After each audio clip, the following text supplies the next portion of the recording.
Our 13th California female architect is Zelma Wilson. However, her maiden name was Zelma Gusson, and she was born November 23, 1918, in New York City. Her parents were William I.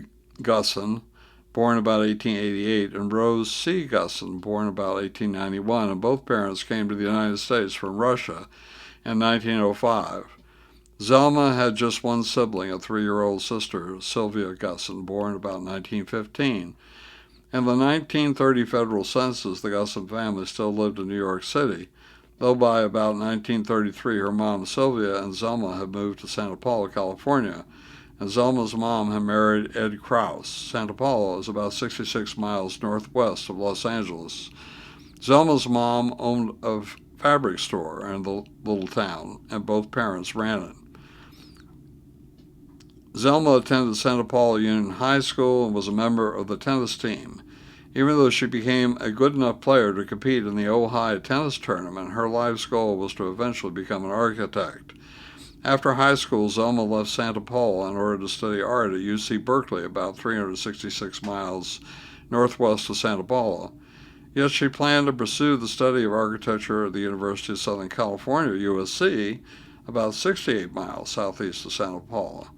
Zelma's older sister, Sylvia, graduated from USC in 1936, and she married Paul Jericho. He went on to become a Hollywood screenwriter, 1941 Academy Award nomination for the Ginger Rogers comedy Tom, Dick, and Harry, and was recruited into the Communist Party, as many Hollywood persons were at the time. However, Sylvia stayed at USC to complete a graduate degree. It was also in 1941 that Zelma married Michael Wilson, a student and Marxist she had met at UC Berkeley. They made their home in Los Angeles while Zelma attended USC and received her degree in architecture. Michael Wilson was working on a novel, but brother-in-law Paul Jericho convinced him to try a hand at Hollywood screenwriting. Apparently, Paul said, "Hey, why don't you come down to Hollywood and make some quick money?" This was no doubt said while Michael was still at Berkeley. Hence, Michael became a screenwriter and joined the Communist Party as well. Zelma joined the Communist Party in 1938 and actually continued until 1956. However, Michael temporarily left screenwriting and his communist activities to join the Marines and fight in the Pacific during World War II. He returned to screenwriting in 1945, and it seemed that a peaceful life would be his and Zelma's lot. In fact, Zelma completed her architecture degree in 1947 and eventually had 2 daughters, so it appeared to her that life was on an even keel as well. Yet by 1947, the House Un-American Activities Committee, HUAC, began an investigation into people in the movie industry who were supposedly putting pro-communist themes into movies. However, it was indeed true, since there were, in fact, many communists in Hollywood who were trying to do what the HUAC presupposed. Michael Wilson modified for political purposes some of the George Bailey lines in Frank Capra's It's a Wonderful Life, though the result was fairly innocuous and was accepted by decidedly non-communist Capra. Nevertheless, Hollywood, mostly interested in the business and money, easily dumped the exposed Communist Party members, and the time of the blacklist began. Eventually, Michael Wilson was subpoenaed before the HUAC in 1952, and this was over Wilson's acclaimed film Salt of the Earth about New Mexico's zinc miners. The HUAC called the film dangerously subversive, and though Michael was not sent to prison, he was no longer allowed to work in Hollywood. In 1948, Zelma was employed as a draftsperson at the Los Angeles City Planning Department. However, she and her family moved to Paris, France, following the blacklisting of her husband in 1952, an exile that they imposed on themselves. While in Paris, Zelma studied sculpture at the École des Beaux-Arts, and she also became interested in cooking. During their exile, Michael co-wrote Lawrence of Arabia and wrote The Bridge on the River Kwai. They eventually returned to the U.S., and Zelma received her architectural license in 1957. She then worked with Richard Neutra, Austrian-American architect, Victor Gruen, father of the American Shopping Mall, Rudolf Schindler, another Austrian-American architect, and Rafael Soriano, one of the definers of mid-century modern architecture.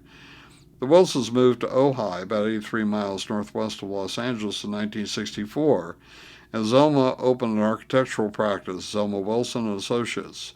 Some of her designs included churches, schools, Oak Grove Elementary School and Villanova Preparatory School, gymnasium, both in Ojai, community buildings, Ojai City Hall, Ojai Valley Athletic Club, libraries, Simi Valley Public Library. Simi Valley is about 43 miles northwest of Los Angeles.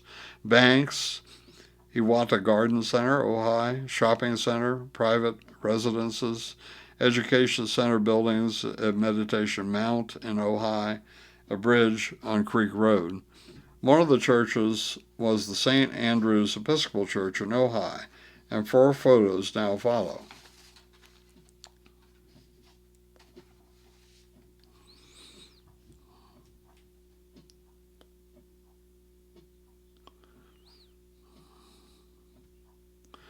Two of the homes designed by Zelma Wilson are shown in the following 2 photos.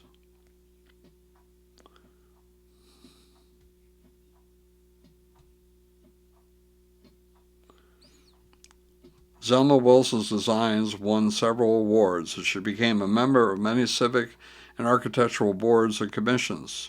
She also lectured on architecture at Cal Poly, San Luis Obispo, about 136 miles northwest of Ojai. Additionally, she was a member of the California Emergency Task Force on Earthquake Preparedness and numerous Ojai organizations, for example, Ojai Downtown Redevelopment, the Ojai Historical Preservation Commission, Ojai Valley Performing Arts Theater.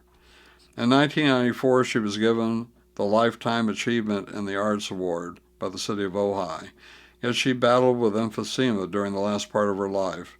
Furthermore, Zelma became a widow in 1978 and received her husband's 1985 Academy Award for Salt of the Earth.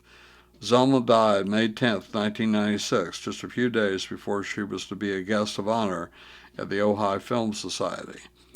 Zelma made an appearance in the 1987 television documentary called Legacy of the Hollywood Blacklist, in which she discussed what had happened to her family. Finally, she has a plaque at the memorial tree in Libby Park, Ojai, and it states, Zelma Gusson Wilson, FAIA, 1918 through 1996, pioneering architect, city planner, conservationist, teacher, mentor and artist, passionate protector of Ojai's beauty. Zelma indeed lived a full life on her own terms. You may not always agree with her politics, but we can accept her right to free expression. This is what she did in her architectural work as well, and much of what she built can still be enjoyed today, as of 2016.